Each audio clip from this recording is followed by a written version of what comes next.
أعوذ بالله من الشيطان الرجيم. بسم الله الرحمن الرحيم.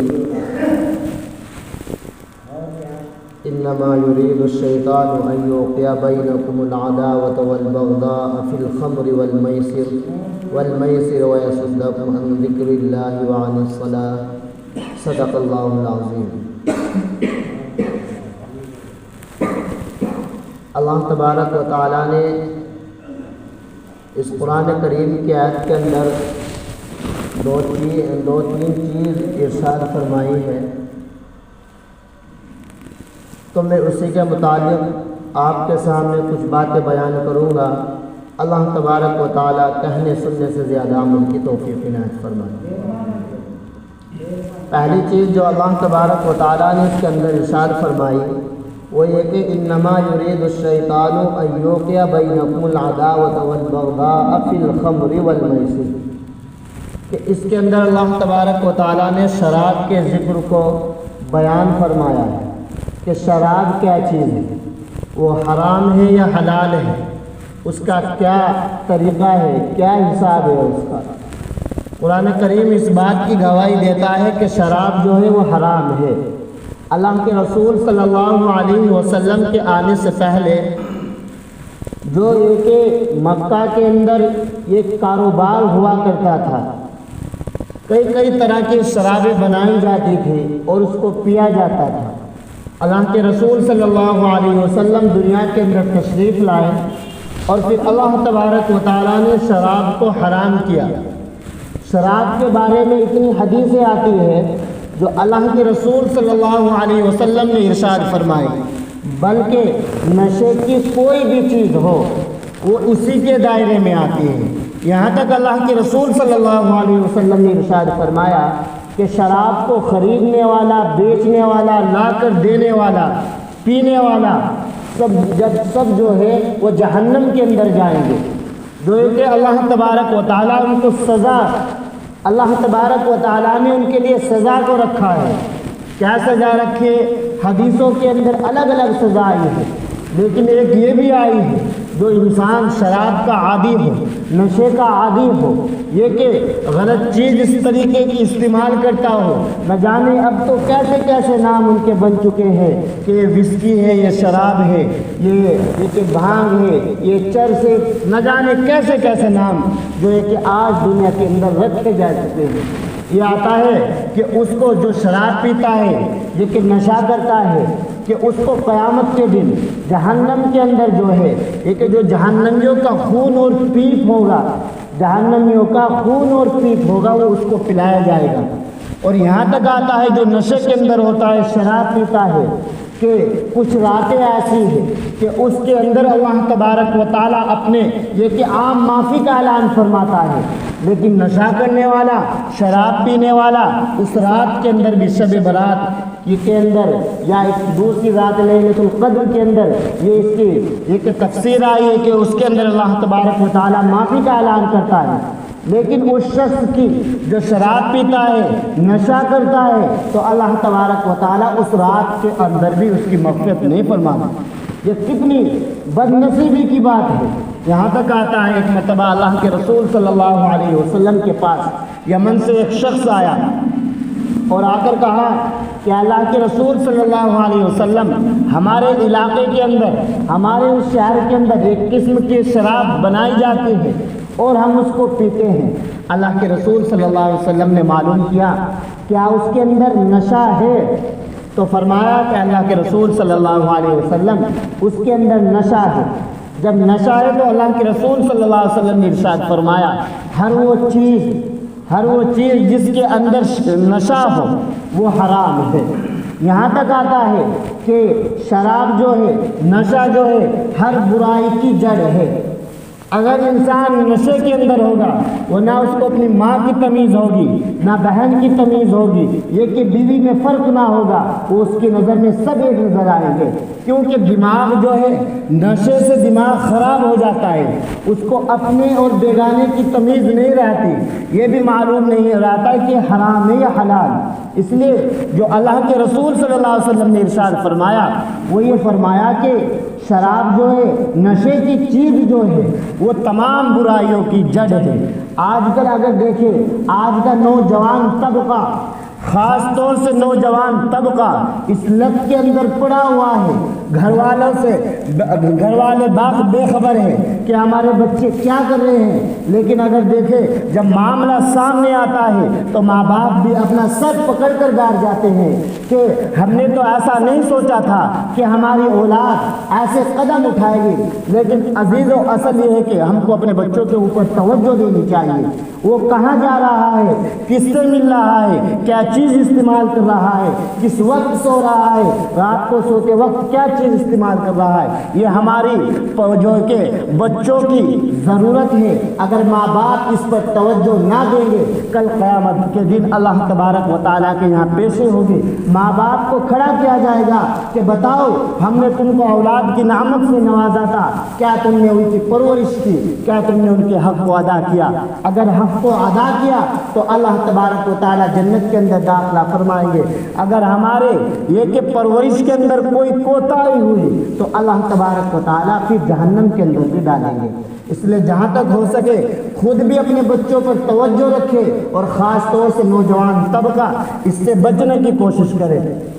کتابوں کے اندر آتا ہے ایک بہت بڑے اللہ والے گزرے ہیں، یہ کہ ان کے بارے میں آتا ہے وہ بہت شراب پیا کرتے تھے، نشہ کیا کرتے تھے۔ ایک مرتبہ وہ آدھے نشے کے اندر اور آدھے صحیح راستے سے جا رہے تھے۔ جب اللہ تبارک و تعالیٰ کسی کو بدلنے پر آتا ہے اور انسان دل کے اندر تڑپ رکھتا ہے تو ایسی بات نہیں، یہ خراب عادتیں اللہ تبارک و تعالیٰ چھڑا سکتا ہے، لیکن ہم کو خود چھوڑنے کی نیت ہونی چاہیے، اللہ سے دعا کرنی چاہیے۔ تو جیسے ہی وہ جا رہے تھے راستے میں دیکھا کہ اس ایک کاغذ پر اللہ لکھا ہوا زمین پر پڑا ہوا ہے۔ جب زمین پر پڑا ہوا ہے تو انہوں نے اٹھایا اور اٹھانے کے بعد اس کو یہ کہ اونچی جگہ پر رکھ دیا۔ جب اونچی جگہ پر رکھا تو اللہ تبارک و تعالیٰ کو وہ ادا اتنی پسند آئی تو ایک بزرگ کے دل پر الہام فرمایا کہ فلاں شخص سے کہہ دو کہ آپ نے اللہ کے نام کو اپنی حیثیت سے اوپر رکھا ہے اور اللہ تبارک و تعالیٰ آپ کے نام کو عرش سے اوپر کرے گا۔ تو اسی طریقے سے دن گزرے، اللہ تبارک و تعالیٰ نے ان کو اتنا اللہ والا بنایا کہ جانور جو تھے وہ یہ کہ بشر ہاتھی کے معنی آتے ننگے پیر چلنے والے، وہ ننگے پیر چلا کرتے تھے۔ تو یہ لکھا ہے اور لوگ تو جو ان کی خدمت کرتے، جو ان سے عقیدت و محبت رکھتے وہ الگ بات، لیکن جانور جو تھے وہ بھی جب راستے سے گزرتے کبھی بھی پیشاب پاخانہ انہوں نے سڑک کے بیچ میں نہیں کیا، بلکہ جب جانور وغیرہ پیشاب پاخانہ کرتے وہ بھی سڑک سے ہٹ کر کنارے پر کرتے۔ تو ایک مرتبہ ایک شخص جو ہے ایک گھوڑے کو لے کر جا رہا تھا تو دیکھا کہ اس نے سڑک کے بیچ میں پاخانہ کیا تو رونے لگا، وہ شخص جو ہے وہ رونے لگا۔ وہ ایک شخص نے معلوم کیا کہ بھائی تو کیوں رو رہا ہے؟ اس نے کہا کہ میرے جانور نے سڑک کے بیچ میں پاخانہ کیا ہے۔ تو یہ کیا بات ہے؟ جانور نہیں جانتے، کر سکتے ہیں۔ انہوں نے کہا یہ بات نہیں، اصل بات یہ ہے کہ آج ایسا لگتا ہے بشر بن حافی جو تھے ان کا انتقال ہو گیا ہے۔ انہوں نے کہا کہ تمہیں کیسے معلوم کہ آج ان کا انتقال ہوا ہے؟ انہوں نے بتلایا اصل بات یہ ہے کہ جب بھی میں اس کو جانور کو لے کر آتا تو سڑک کے کنارے پر کرتے، اس وجہ سے کہ وہ اللہ والے جو ہے وہ ننگے پیر پھرتے، اور آج جب کس نے سڑک کے بیچ میں پاخانہ کیا ہے ایسا معلوم ہوتا ہے کہ ان کا انتقال ہو گیا۔ ان کے عدم میں جو ہے سڑک کے کنارے پر پیشاب کیا کرتے تھے تو معلوم ہوا، پتہ چلا تو ان کا انتقال ہو گیا۔ تو اگر انسان بری عادتوں سے بچنا چاہے تو اللہ تبارک و تعالیٰ ان کو بچاتے ہیں اور اللہ تبارک و تعالیٰ ان کے مقام کو بھی بلند کرتے ہیں۔ دوسری چیز جو ہے وہ آج کل جو سب سے زیادہ رائج ہو چکی ہے نوجوان طبقے کے اندر، خاص طور سے یہ کہ جو نوجوان طبقہ اس کے اندر ملوث ہو چکا ہے وہ ہے جوا۔ سب سے زیادہ آج کے ٹائم پر دیکھا گیا ہے، سب سے زیادہ کوئی میچ کے ذریعے سے جوا کھیلتا ہے، کوئی تاش کے ذریعے سے، کوئی نہ جانے کس کھیل کے اندر پیسہ لگاتا ہے۔ یہ سب کچھ حرام ہے۔ ذرا سوچو ہمارے پیٹ کے اندر حرام لقمہ جائے گا تو ذرا بتلائیے کیا ہم نمازیں پڑھ سکتے ہیں؟ کیا روزہ رکھ سکتے ہیں یا دین کی طرف ہماری رغبت ہو سکتی ہے؟ بالکل نہیں ہو سکتی۔ کتابوں کے اندر تو یہاں تک آتا ہے اگر پیٹ کے اندر ایک لقمہ حرام کا گیا، پیٹ کے اندر ایک لقمہ حرام کا گیا تو اللہ غالباً حضرت ابو بکر یا حضرت عمر رضی اللہ عنہ سے انہوں نے فرمایا کہ وہ حصہ جو ہے جو پیٹ کے اندر گیا وہ حصہ جو ہے اللہ تبارک و تعالیٰ جہنم کے اندر اس کو یہ کہ ڈالیں گے۔ بعد میں الگ بات ہے کہ وہ اپنی سزا بھگت کر الگ ہو جائے، وہ الگ بات ہے جنت کے اندر چلا جائے، لیکن جو حصہ جسم کا پلا حرام لقمے سے وہ جہنم کے اندر ضرور جائے گا۔ بے شمار واقعات ایسے ہیں کہ جن کے اندر کہ حرام استعمال کیا اللہ تبارک و تعالیٰ نے دنیا کے اندر بھی دکھلایا، اور کل قیامت کے دن جو اللہ تبارک و تعالیٰ سزا دے گا وہ تو دے گا ہی، لیکن دنیا کے اندر بھی اللہ تبارک و تعالیٰ دکھاتا ہے۔ ایک واقعہ ہے کہ ایک شخص اپنے بچے کو پکڑ کر انگلی پکڑ کر لے جا رہا تھا، اس نے ایک کھجور اٹھائی، بغیر اجازت کے جو ایک بیچنے والا تھا اس نے اٹھا کر اپنے منہ کے اندر رکھ لیا، تو گھر آ کر اپنی بیوی سے کہا کہ کیا معاملہ ہے، ہم نے تو طے کیا تھا کہ ہمارے یہاں بچے کی پیدائش ہوگی ایک لقمہ حرام کا نہیں کھانا، لیکن یہ کس طریقے سے ہمارے بچے نے ایسی حرکت کی؟ تو اس عورت کی آنکھوں میں آنسو آئے اور کہا کہ اصل بات یہ کہ پڑوس کی جو بیری کا درخت ہے اس سے ایک بیر اٹھا کر میں نے بغیر اجازت کے کھایا تھا، اس وجہ سے آج ہمارے بچے نے اس طریقے سے حرام لقمہ کھایا ہے۔ تو اس طریقے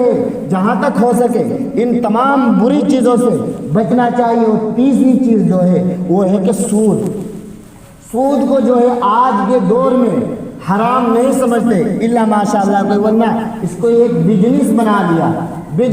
لیا، یہاں تک کہ دلیلیں دی جاتی ہے کہ کوئی انسان سامان فروخت کرتا ہے اس سے پیسے کماتا ہے، یہ بھی تو ایک بزنس ہے کہ 100 روپے کسی کو دیے اور 150 لے لیے، یہ حرام ہے۔ یہاں تک آتا ہے قرآن کریم اس بات کی گواہی دیتا ہے کہ کل قیامت کے دن وہ لوگ جنہوں نے سود کو کھایا تو شیطان ان کو خختی بنا دے گا، اپنی قبروں سے جب انسان اٹھیں گے جو ہے کہ سب میدان حشر کی طرف جائیں گے، لیکن جو سود کھانے والا ہے اس پر چلا نہیں جائے گا، وہ بکواس کرے گا، نشے کے اندر ہوگا، وہ بہت کوشش کرے گا جانے کی لیکن وہ نہیں جا پائے گا اس طریقے سے، کیونکہ اس نے سود کھایا۔ اللہ کے رسول صلی اللہ علیہ وسلم نے ارشاد فرمایا کہ ایک مرتبہ رات کو میں نے خواب میں دیکھا کہ 2 شخص آئے، بیشت زیور کے اندر بھی یہ واقعہ لکھا ہے کہ رات کو 2 شخص آئے اور مجھ کو اٹھایا اور لے کر چلے گئے، بہت لمبا واقعہ، لیکن اس میں سے اصل بات جو ہے کہ ہم جو ہے ایک ندی سے گزرے، اس میں دیکھا کہ خون کی ندی ہے، خون کی ندی، اور اس کے اندر ایک شخص ہے، جب بھی وہ کنارے پر آتا ہے تو دوسرا شخص کھڑا ہوا ہے، وہ پتھر اٹھاتا ہے اس کے سر پر مارتا ہے، جب وہ سر پر مارتا ہے تو خون کی ندی کے بیچ میں چلا جاتا ہے، پھر اسی طریقے سے وہ آتا ہے، پھر اسی طریقے سے پتھر مارا جاتا ہے۔ تو اللہ کے رسول صلی اللہ علیہ وسلم نے ان 2 شخصوں سے معلوم کیا کہ آخر اس کو کس چیز کی سزا مل رہی ہے، تو انہوں نے بتلایا کہ اللہ کے رسول صلی اللہ علیہ وسلم یہ دنیا کے اندر آپ کا امتی جو ہے سود لیا کرتا تھا، سود کھایا کرتا تھا، سود کو حلال سمجھا کرتا تھا، اس وجہ سے اللہ تبارک و تعالیٰ نے اس کو یہ سزا دی ہے اور قیامت تک اسی سزا کے اندر رہے گا۔ 2-3 چیزیں جو ہیں آج کے وقت میں وہ شمار ہو چکا ہے، نہ تو ماں باپ کو اتنی تمیز رہی کہ ان سے بچا جائے، اگر نہیں بچیں گے تو ہماری اولاد کے اوپر اس کا کیا اثر پڑے گا، اور نہ آج کا نوجوان طبقہ جو اس سے بچنے کی کوشش کر رہا ہے، اصل یہ کہ وہ قرآن و حدیث سے دور ہے، اس کو معلوم نہیں کہ قرآن اس کے بارے میں کیا کہتا ہے، جوا کے بارے میں کیا کہتا ہے، شراب کے بارے میں کیا کہتا ہے، سود کے بارے میں کیا کہتا ہے۔ اصل وجہ جو ہے ماں باپ کی غلطی ہے۔ کل قیامت کے دن جب اللہ کے یہاں پیشی ہوگی، یہ اولاد جس کے لیے ماں باپ اپنا سب کچھ قربان کر دیتے ہیں، پہلے اپنے بچوں کو کھلاتے ہیں، پہلے اپنے بچوں کی ضرورتوں کو پورا کرتے ہیں، بعد میں اپنی ضرورتوں کی طرف دیکھتے ہیں، یہی کل قیامت کے دن اللہ تبارک و تعالیٰ کے یہاں جب پیشی ہوگی وہ کہہ کر کھڑے ہو جائیں گے، یا اللہ ہمارے ماں باپ کو ڈبل سزا دینا، یا اللہ ہمارے ماں باپ کو ڈبل سزا دینا، اس وجہ سے کہ ہم نے جو ہے ان کے جو ہم کو راستہ بتلایا اس پر چلے، ہم نے تو اپنے بڑوں کی پیروی کی، یا اللہ جب ہم کو اسکولوں کے اندر بھیج سکتے تھے، یہ قرآن و حدیث بھی تو سیکھنے کے لیے بھیج سکتے سکتے تھے، یا اللہ جب ہم کو دوسرا کام سکھا سکتے تھے تو یہ ہم کو نماز بھی تو سکھا سکتے تھے۔ جب اس وقت اللہ کے یہاں پیشی ہوگی تو اگر اللہ تبارک و تعالیٰ نے سوال کر لیا کہ ہم نے اولاد سے نوازا تھا، مال سے نوازا تھا، یہ کہ ہر چیز تمہارے لیے مہیا کی تھی دنیا کے اندر، تم اس کا کیا بدلہ دیا؟ نماز تم نے ادا نہیں کی، روزہ تم نے نہیں رکھا، غریب و نادر کی مدد تم نے نہیں کی، اور ایک اپنے بچے کی پرورش تک نہ کر سکے تو پھر کیا ہوگا؟ جہنم کے اندر سزا بھگتنی پڑے گی۔ اس اولاد کے لیے انسان نہ جانے کیا کیا کر جاتا ہے۔ یہاں تک میں اپنا ہی ایک واقعہ آپ کو بتلاؤں، ایک سے میں نے معلوم کیا کہ ایک کا بچہ جو ہے وہ پیسوں کھیلتا تھا، اس بچے کی اس نے پٹائی کی، جب پٹائی کی تو میں نے اس سے ویسے ہی معلوم کیا کہ ایک بات سچی بتلانا، بالکل یہ کہ الگ بات ہے جو پہلے ہوا اللہ سے توبہ کر لے معاف کر دیتا ہے، ایک بات یہ بتلانا، کیا کبھی آپ نے بھی جوا کھیلا ہے؟ کیا آپ نے بھی کبھی جوا کھیلا ہے؟ تو نیچے لگا کر کہنے لگا کہ ویسے تو میں نہیں کھیلا، لیکن ہاں کبھی 2-4 مرتبہ بوئی وغیرہ جس طریقے سے پیسے مار کر کھیلتے ہیں، 1-2 مرتبہ اس طریقے سے کھیلا ہوں۔ تو وہی اثر جو ہے بچے کے اندر آیا۔ یہ حقیقت بات ہے، ماں باپ جیسے قدم اٹھائیں گے وہ ماں باپ کے جو ہے بچوں کے اندر اثر آتے ہیں۔ اگر ہم یہ چاہیں کہ ہمارے بچے نیک ہو، ہمارے بچے نیک ہو، قرآن و حدیث کے مطابق زندگی گزارے، ہماری بات مان کر چلے، تو سب سے پہلے یہ ہے کہ ہم کو قرآن و حدیث کے سانچے کے اندر ڈھلنا پڑے گا۔ اللہ تبارک و تعالیٰ کہنے سننے سے زیادہ عمل کی توفیق عنایت فرمائے، اور ان تمام خرافات سے ہم سب کو بچنے کی توفیق عنایت فرمائے۔ وآخر دعوانا